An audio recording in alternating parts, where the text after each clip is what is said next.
Welcome back to the Destination Unlocked podcast with me, Daniel Edward. Just about ready to depart. Please make sure your seatbelt is not fastened and do make yourself comfortable.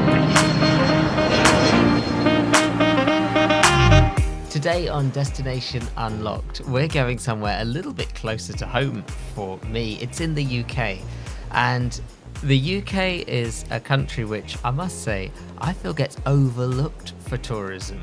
I'm not talking about London. A lot of people go to London. But beyond London, there is a whole country out there. And let me tell you, it is a gorgeous country. And today we're going to an absolutely spectacular part of the country. It's in the New Forest, which is just to the south coast sort of area. And we're going to be visiting a town called Lymington. And, well, our guide to Lymington couldn't be more enthusiastic about the town. I met Catherine Gosney at an event in London, a travel event, and we got chatting about her travel club, Club 33 Luxury Travel Club, which is a private members travel club which offers exclusive weekly discounts and access to the UK's most exceptional destinations, all in a single email by week. And it offers these unique deals that you're not going to find on all of those big mail outs that bombard your inbox. And then we got chatting about doing an episode together, and she was like, I have got to talk about Lymington. You're going to love this episode. Enjoy. So, Catherine, where are you unlocking for us today? Today, I'm unlocking the beautiful coastal town of Lymington in the south coast of the UK. Which I love, because the areas outside of London in the UK, in my opinion, are largely overlooked by international tourists. They don't think to go out into the country. They don't know it's there, maybe. And British tourists don't even consider our own country. We flee abroad, and there's so much for us to enjoy in the UK. I think that's absolutely true, and especially of the New Forest. So many people don't actually know the New Forest. Plenty of people from the southeast, they drive straight past to go down to Cornwall. A lot of people up north often come down to the sandy beaches of Dorset. So a lot of people don't know the New Forest is there and the beautiful town of Lymington. But the people that have discovered it are very passionate.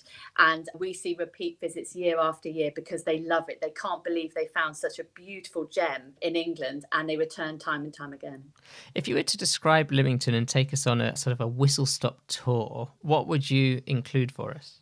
So Lymington is sort of cocooned by the New Forest. So it's right on the coast, and it's a very historic Georgian market town, a very broad high street. We still have car parking, thank goodness, on the high street. It's about a mile long. It's full of independent businesses, beautiful restaurants, beautiful hotels, fantastic shops. And then at the end of the high street, it goes down into the famous Lymington Cobbles, which is a beautiful walk down to Lymington Quay, which is still a working harbour. And it's just a gem. It has literally got everything you could ask for. It is where the forest meets the sea, and there's not many places like that in the UK, and it's still got a thriving economy. So it's a beautiful place to live with a real sense of community and a very authentic charm. It's good for people who love the outdoors as well, because when the weather's nice, you've got the gorgeous coastal path. The coastal path is absolutely stunning, and you can walk all the way down to Hurst Spit and see the castle there. And also we've got the ferry that takes you to Yarmouth, and you can explore the Isle of Wight from Lymington. So that's a gem. We've also got one of the oldest outdoor lidos in the world, the Lymington Salt Pool water baths. And it's a phenomenal place to visit if you've got young children. It's got an inflatable obstacle course, and you can do kayaking. Lymington's got an amazing maritime history, but it was also a place where they used to produce salt in the 17th and 18th centuries. So the salt pool and the salt swimming pool, the outdoor lido, is really a gem. And a lot of people don't even know that's there. A lot of people who live in the New Forest don't know that's there. So that is definitely a secret bit of advice I could give to see when you come to Lymington. And is the saltwater lido open year round? No, it's open for 6 months of the year, so high summer, sort of May to October, I think. But it's fantastic value for money. It's still run by the council. They keep the cost of entrance cheap. It's wonderful, and there's lots of lovely bars around, so you can get a nice meal afterwards when you've burnt off all that energy. And it's right next door to the harbour. And there's loads of sailing courses in Lymington. It's a big sailing town. It's got a fantastic maritime history. And it's set in the New Forest. So to have the open outdoors with the ponies and the wild animals, it's a really beautiful part of the world. If you enjoy camping, if you enjoy walking, but also if you want to see some beautiful places to shop at and to eat, it's got it all. Yeah, the high street is more of a boutique-y high street, isn't it? Yeah, very much so. Yeah, it's actually a hub for ladies. I think there's about 8 independent ladies wear boutiques, but it's also a bit of a destination for foodies. We've got the Elderflower, which is one of the most renowned restaurants in the country. That's on Lymington Cobbles. That's wonderful. We've also got the High Street Kitchen, run by Gavin Barnes, which is a fantastic venue, serving local, beautiful food. Not as expensive as you would think at all. We've also got Stanwell's Boutique Hotel, and that is a stunning hotel that underwent a huge refurbishment a couple of years ago. And the number of people that hotel brings to the town is wonderful. We have a lot of visitors, both national and international, that stay there for a couple of nights and explore the high street, walk down the cobbles, visit the yachting areas. And there's some very nice businesses there. There's also some gems, some smaller companies. There's Cottingham's, which is down a little side alleyway. And that's a family-run coffee shop with beautiful giftware, but also the most delicious coffee and lunches you could dream of. So it is actually a destination for foodies as well as shoppers. And what sort of things are on the menu? If you were to design a dream day or 2 days in Lymington and centre it all around food, and you can eat anything you want and no calories count, what are you eating? Well, definitely crab. Crab is a Lymington specialty, and you can get crab sandwiches down at the quay, which is lovely. If you can get a table at the Elderflower, I definitely recommend that. They make their own butter.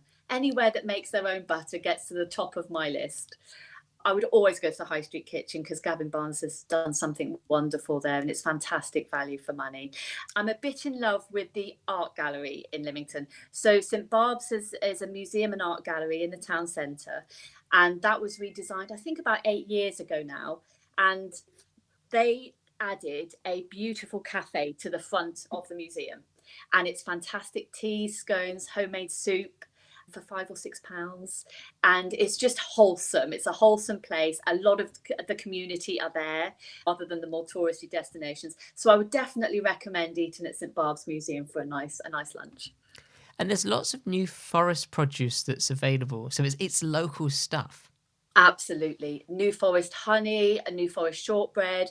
We've got a lot of smaller producers in the New Forest. The New Forest, I think it was designated a national park about 2005. And as a result of that, the area's been protected and businesses have been protected. So there's no out of town business parks. There's not many huge supermarkets around. And that has sort of given a bubble of protection for smaller producers, smaller suppliers, smaller shops to grow and invest. And one of the best things about Lymington is the Saturday market. So I would definitely recommend coming to Lymington on a Saturday. And one of the reasons that is a phenomenal market to visit is the council haven't been too greedy. I think they charge about £25 to £30 for a stand. And because the high street is about a mile long and very wide, it means on a Saturday you get 100 or 150 small producers all coming to the town without having to risk too much outlay. So you get a really diverse offering of local produce. So we're very lucky to have the Saturday market in Lymington. And that Saturday's year round. Year round, absolutely. I do recommend you come early. If you come at midday, you're not going to get a parking space, especially on a Saturday. But yeah, it is year round, and we get day visits from all over, often very weekly, from Reading, Basingstoke, Salisbury, Winchester. If you imagine that the whole of the UK was booming, this is what our town centres would look like. Lymington somehow was held on to a thriving economy and a community-based economy. And we're very lucky for that. And I hope it continues. But when you come, you think, oh my goodness, this is amazing. I'd forgotten that towns and city centres could be like this. It is amazing. It sort of harks back to a glory day that didn't need to end or hasn't ended in Lymington's case. It's community, it's buzzing, it's variety. And people Absolutely come from very local, but also from regional. to experience it and Yeah, get together. very much so. And they're very passionate about the town. But it's also become a hub of culture, which is quite interesting. So the largest city near us is Southampton. And Southampton's actually very difficult to get to. It's very difficult to park. It's not that safe at night. And Lymington's really benefited from this. So the evening economy is really doing very well. And we've got a beautiful church in the centre of the high street called St Thomas's Church, which is very unique. It's got a Georgian gallery all around the top. And this venue has become a real destination for classical music fans. So, for example, in May, we have the Solent Music Festival that is run by a phenomenal world-class pianist called Sam Hayward. And he brings the most incredible world-famous musicians to Lymington every year. I've seen Stephen Islis there. I've seen the King Singers there. And then outside of that, we also have our own professional orchestra called the Nova Forester Classical Players, run by Phil Desh-Handy, who again is a phenomenal cellist. And they've just created a series of concerts throughout the whole year that the whole town and community and people who love classical music in Hampshire have started coming to. So that's very interesting. We've got a beautiful community centre. We've got our own cinema in Lymington as well. So the nighttime economy is really improving based on some of the more difficult and poor decisions of perhaps the surrounding larger cities. Do you know, I think people listening to this might not be thinking about visiting Lymington as a holiday. They might be thinking of moving there. Well, they do. The reason why I'm so passionate about Lymington is I'm one of the very lucky shopkeepers that have a shop in Lymington. And every year I have people that come back and they come and shop with me. And then 4 or 5 years later, they'll go, this time we're house hunting. So that happens all the time. When people discover Lymington, when they discover the New Forest, you know, within a few years, actually, they decide this is going to be a lovely place to live. And I've got everything I could need. And you still have a butcher's, you still have a veg shop, all those things that actually where you know the owner of the shop and you can see that they care about what they do. And there is that personal connection and sense of community. I do know everybody's business and I like knowing everybody's business. I like saying, how is your dad?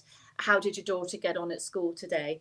And Lymington still has that. One of the reasons we still have that is for many years we've had free parking on the high street, which we've just recently lost. So it'll be interesting to see if the economy can continue to be protected in the long term. But one of the second reasons there are so many independent businesses in Lymington is because of the architecture. A lot of the buildings are actually very small. They just don't suit multinationals. And that's given us protection as independents to continue. So my shop is bang in the centre of the high street and it's about 1,000 years old. You can still see the Tudor beams. It's very small. I wish it was bigger. I would do very well if it was bigger. And then in the 1930s, it was a watchmaker's. So we have the most beautiful curved glass windows, an Art Deco front door, and combined with sort of the medieval architecture behind and the Georgian architecture on the front, it's a very interesting architectural environment that has actually boosted a very diverse collection of businesses. Is this the sort of place where you need to have your own car to do it, or can you get there easily by train or by bus? We've got our own train station in Lymington and it goes straight to the ferry terminal actually. So there's a train station at the bottom of the high street, fantastic bus routes. The New Forest is a destination for cyclists, off-road cycling. There are hundreds and hundreds of miles of off-road bike routes in Lymington, but it's also a destination for people that use cars as well. One of the reasons the Lymington economy is doing so well is we have lots of car parks and they're very fairly priced and they're not multi-stories and they're all very close to the town centre. So it attracts everybody regardless of how you're driving. And of course you can always get to Lymington by yacht. It's a different way to arrive, isn't it? It is, but it happens, you know, and we quite like it when they arrive in the summer. You know, all of the shops and restaurants get a boost. I don't think we've got a helipads, but, you know, maybe. You can put one maybe in. Somebody will correct me. What about if people want to make it from London? The train station's connected in from London?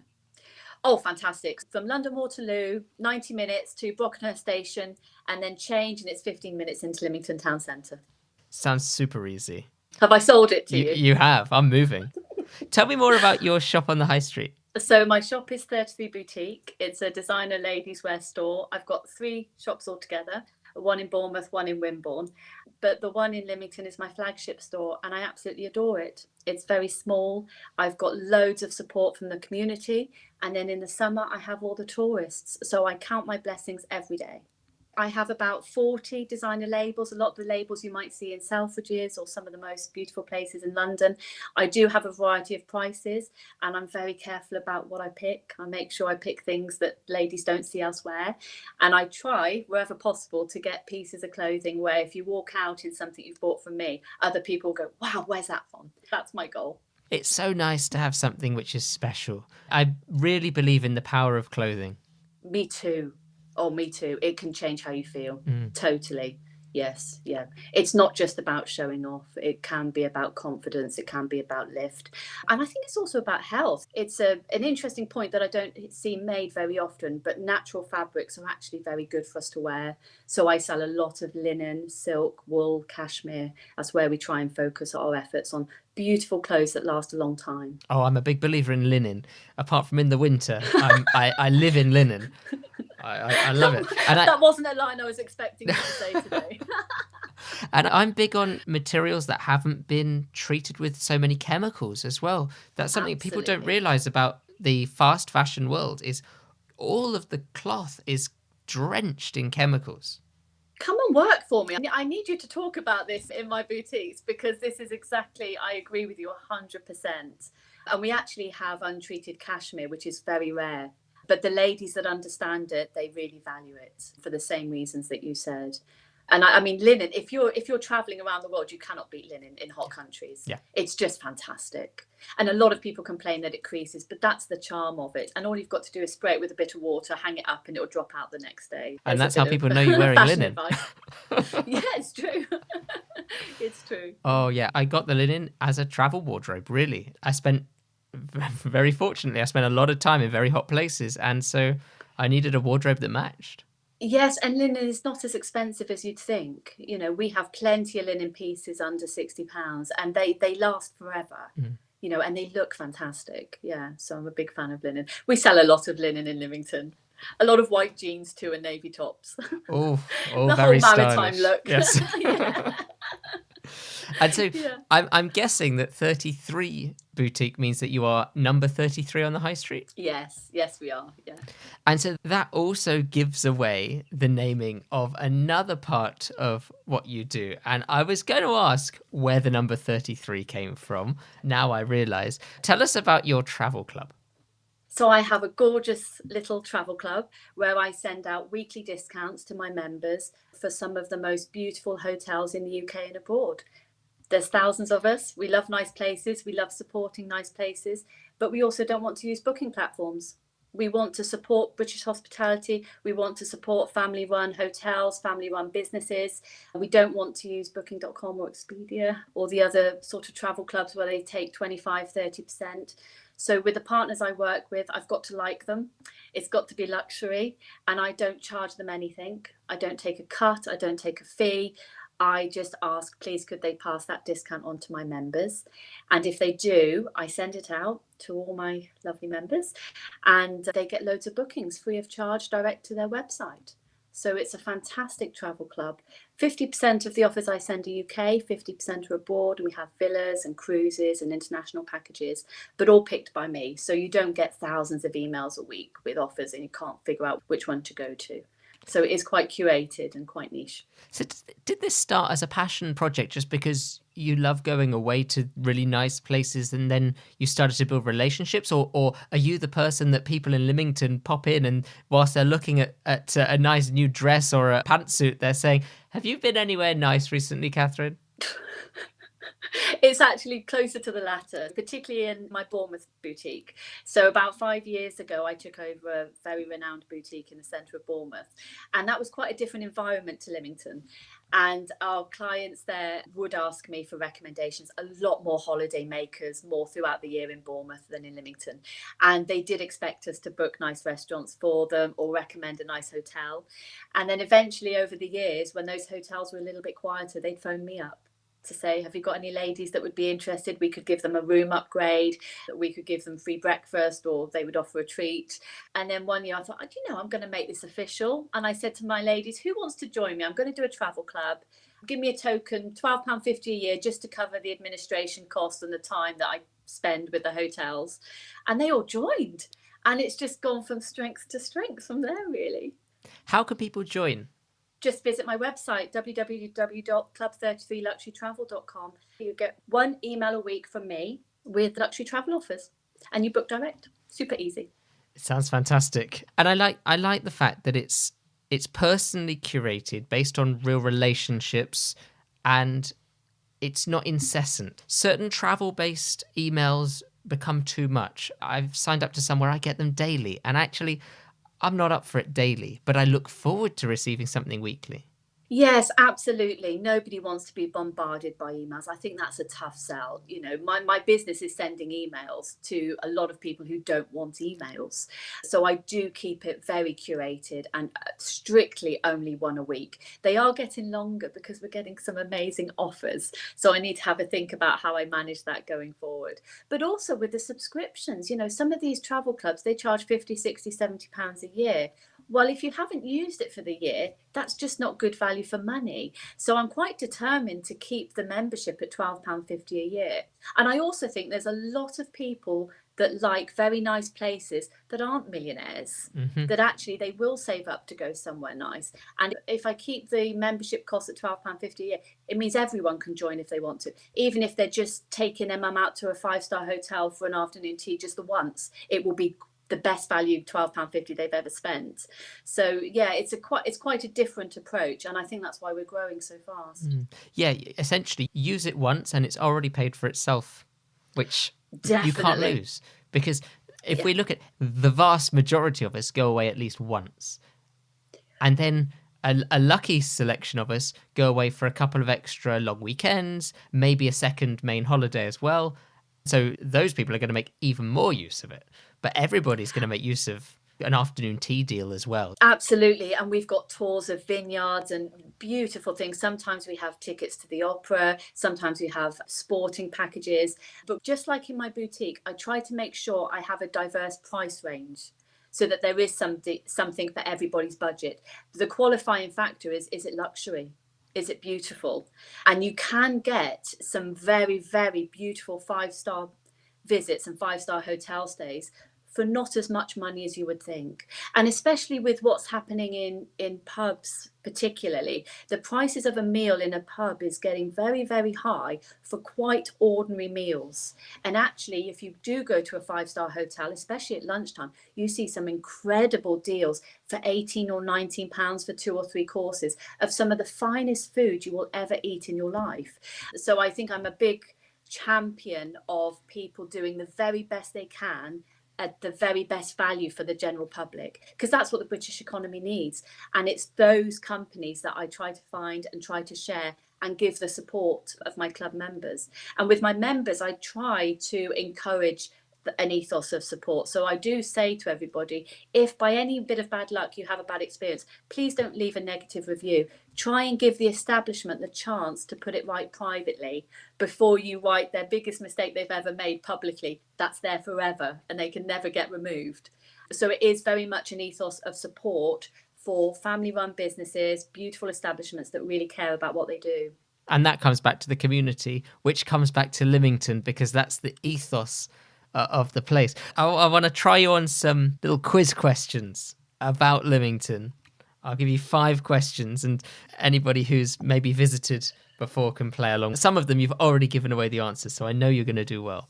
Question 1. Lymington sits on the edge of which national park? New Forest. Correct. Easy point. I think you're going to get the next one too. Really? What island can you reach by ferry from Lymington? The Isle of Wight. Indeed. The gorgeous Isle of Wight, I should say. It's had an upgrade already. I'll give you the next one. You're definitely going to get this because you've already mentioned it as well. But what type of boats are Lymington famously associated with? Yachts. And I think you're all delighted to be associated with them. Very much so. It helps. Yeah. Definitely helps. Although just a bit further down the road, we've got Buckler's Hard, which was where the huge ships from the 1800s were built. Ooh, so it used to be a shipbuilding area as well. Yeah, yeah. It's a lovely place to visit, yeah. And it's just a couple of miles down from Lymington. Yeah. Next question. What popular open-air attraction was founded in 1833? Oh, that's got to be the Lido. Yeah. It is the oldest one in the UK, I believe. Yeah, it's pretty impressive. Now that's a claim. I think it is. Yeah. Yeah, the Lido, the seawater baths. And it is salty water. It is. Yes. Oh, it's fantastic. Yes, I go in every year, and I always feel better for having swum there. It's fantastic. Another place that I think just makes me feel better going in is the New Forest. Tell me what animals roam freely in the New Forest. This is question 5. Donkeys, ponies, cattle, and then in the autumn, the pigs are let out for pannage, which is when they eat all the acorns so that the ponies don't get poisoned. Wow. Gosh, you get more points than I was even going to give for that one. But I love that detail about why they let the pigs do that, because pigs can eat anything. Yes, quite. Oh, that's fantastic. And the piglets, you can see the families and the piglets out. It's still exciting even now. Oh, and deer, I forgot deer. So when I drive home from Bournemouth, because I live in the middle of the New Forest, a little bit away from Lymington, it gives me a thrill every time I drive home when the clocks have changed and I drive through the dark and I see a herd of deer. I just love it. I'm so grateful for where I live. I love the nature, the trees themselves. Then you add in the animals, it just gets. Then you add in the seaside, it just gets better. And the heathlands. The heathlands are stunning. When the heather turns purple, it's just some of the most beautiful sights you'll ever see. And unlike a lot of places which we chat about on this podcast, it's not really a tourist hotspot in that it's not overrun by tourists. I often ask for that sort of local secret that gets you away from the tourists. But actually, I think you're sort of blessed that anybody who visits Lymington is naturally away from the tourists. They're getting a very low-key, luxurious visit. Yes, very much. You might not find that on the way to Lymington. You will notice if you come in the summer months, you will hit some serious traffic around Lyndhurst, for example. You could sit there for an hour trying to get to Lymington. And sometimes in August, Lymington can be a little bit slightly more overrun. But compared to, no, it's not an overrun tourist destination. Yeah, it's not so well known. And in terms of the wider area, maybe thinking about Lyndhurst, maybe think about the New Forest generally, are there any tips that you would share with people who are thinking about making it as a trip, don't want to fall into those sort of big tourist traps and want to do something more authentic but it's going to be a really great memory? Yes, well, I would definitely check your sat-nav before you leave and do your best to avoid Lyndhurst in high summer. For being a little bit off the beaten track, I would look at the north of the New Forest. It's really stunning and it's much quieter. There aren't as many towns and villages there, but in terms of walks and ponds and heathlands, it's really beautiful to come down the motorway and turn right into the New Forest rather than left. There's a lot more to see there and lots of farm shops, and there are cottages you can rent, but also camping. The New Forest is fantastic for camping, so I couldn't recommend that highly enough. Fantastic value for money as well. Plenty of campsites in the New Forest, and if you bring your bikes, that's a wonderful trip where a lot of the villages are connected by off-road cycle routes. So I would definitely recommend that. And you mentioned about bringing your bike. Is it possible to hire bikes nearby as well, or you want to come with them? Yes, there is. No, you can hire bikes in Brockenhurst and in Burley in particular. Burley's a hotspot for tourists. Yeah, so there's plenty of... Oh, and there's a fantastic bike shop in Lyndhurst that I would highly recommend that has great coffee too. I noticed that a lot of your recommendations do have an attached cafe. I'm a bit addicted to coffee, what can I say? But also, most of them are independent, and I love giving my money to independent businesses. So, I spend a fortune on coffee shops.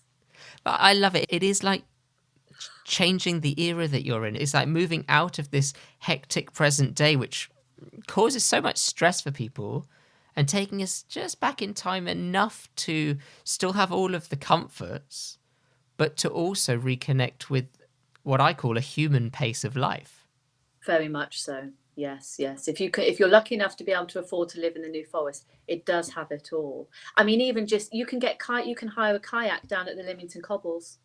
I think it's 20 or 30 pounds for a few hours, and you can just go and paddle away on the Solent. It's just, the New Forest. Lymington is the New Forest meets the sea. So if you love the outdoors and you need to get away from your office, or you need to just connect with nature again, it's a lovely place to do so. For people who are visiting from abroad, what would you say is the custom for tipping in local independent cafes or restaurants? There's not a lot of tipping in the local cafes, but the restaurants are quite similar to London. So 12.5%, often automatically added. We are very blessed with hotels in the area. So we do have some of the most beautiful hotels in the world just within a few miles of Lymington. So we have Limewood, we have Chewton Glen, we have the Pig at Brockenhurst, and we have Stanwell House Hotel in the High Street. And all of these are exceptional hotels for international travellers, where you get a real feel for the area and the local produce as well. The wrap-up, roundup, quick-fire finish is now ready for boarding. What would you say is the top thing to see or do? Oh, in Lymington, I love the Seafood Festival. Come in August, come and see the Seafood Festival. It is fabulous. The town is buzzing, and the delights on offer in terms of dining is pretty exciting. And how long does the festival run for? I think it's 3 days. Yes, and there's music and street food and lots of seafood. It's in a beautiful park overlooking the water, and the whole town comes alive for 3 or 4 days. So I would come to the Seafood Festival. That sounds fantastic. What would you say is the top tourist trap to avoid? It's the Lyndhurst roads.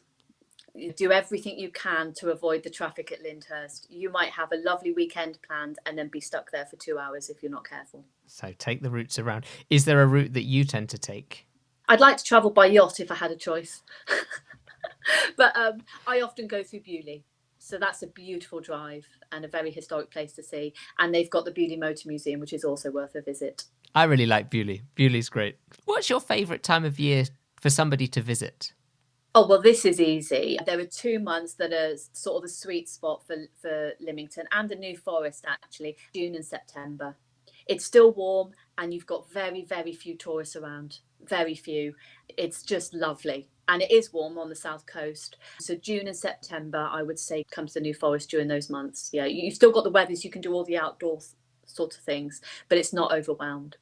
Is there a top book or film that you'd recommend for somebody who wants to capture the spirit of Lymington before arriving? Oh, I'm not sure. I can't think of any books linked to Lymington, but there's lots of authors linked to the New Forest. Arthur Conan Doyle is buried in Minstead. And also Alice from Alice in Wonderland is buried at Lyndhurst Church. So maybe Lewis Carroll and Arthur Conan Doyle, I would say, for the New Forest. When you say that Alice from Alice in Wonderland is buried there, does that mean that she's based on a real girl? Yes, she is. I think Alice Liddell, I think her name was. Yes, yeah. And it's a brick-built Victorian church at the top of Lyndhurst High Street, and she's buried just behind there. Wow. I did not know that. God, fancy having a book like that written after you. I know. Incredible. And you will see throughout Lyndhurst, a lot of the shops reference Alice in Wonderland. There's a little Alice in Wonderland theme throughout Lyndhurst. Oh, and some people are really big on Alice in Wonderland. It's a brand that has just captured people's imaginations. Yes, absolutely. And actually, that burial site often has little trinkets left. And Arthur Conan Doyle, where he is buried, somebody always leaves a pipe on the gravestone there. And often it gets pinched and then somebody else puts another one back. So it's like a cycle of pipes being left on Arthur Conan Doyle's grave. Someone needs to open a pipe shop on the high street. Definitely. What would you say is the top food or drink to try? I'd have to say crab, Lymington crab, in the summer months. Come down and get a crab sandwich. And final question, if somebody's looking for an authentic souvenir, something to take home with them that will remind them of their visit, but there isn't a mass-produced something from China, what would you suggest? Well, down by the cobbles, there are some beautiful gift shops that have handmade gifts from, old boats and shells. And there's always something very unique down there. There's lots of homeware stores where they've made things locally. especially on the market as well on a Saturday. There's a lot of handmade gifts that are beautiful. I still have a soft spot for St Barb's Art Museum and Gallery, and their gift shop has very unique and local gifts. So I would definitely recommend going there for something special. Amazing stuff. Catherine of 33 Boutique in Lymington and Club 33 Luxury Travel, which you can join from online anywhere. Thank you so much for unlocking Lymington for us. Thank you, Daniel. Well, thank you again to Catherine of 33 Boutique in Lymington and, of course, Club 33 Luxury Travel, that private members travel club with exclusive weekly discounts and access to the UK's most exceptional destinations, all in that one beautifully curated single email per week. Well, before you head off and have a wonderful rest of your day, do make sure you are following the Destination Unlocked podcast wherever you're currently listening so that you can rejoin us the next time you want to go armchair travelling somewhere beautiful. Have a great day. Bye-bye.